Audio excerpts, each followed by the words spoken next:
As the Arab Spring uprisings took hold across the Middle East and North Africa in 2010, millions of people fled their homes to find new lives in the years that followed.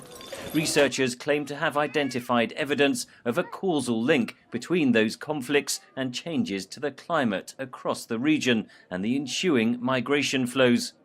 The report authors say the roots of the Syrian conflict can be found in preceding droughts and water shortages. People started not being able to produce agriculture production, and that was the start of migration from the rural area to urban area, which was already quite crowded, and the resources in the urban area was also scarce. So when there was a kind of tension of fighting for limited resource, and on top is the ethnic polarization in Syria, so it's sort of all that combination. The researchers used data on asylum applications and conflict-related deaths. They combined this into a mathematical model with data on drought and rainfall, plus other variables such as population size and measures of democracy and ethnic diversity. So let's look how climate increases the probability of conflict.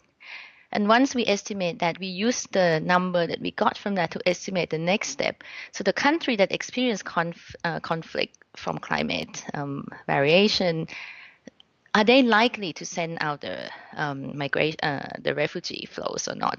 The researchers emphasize that climate change will not cause conflict and subsequent asylum-seeking flows in every instance. The effect of climate on migration through conflict is quite specific to certain time period and to certain countries. So climate-induced conflict is a bit more likely in the country with the medium level of democracy.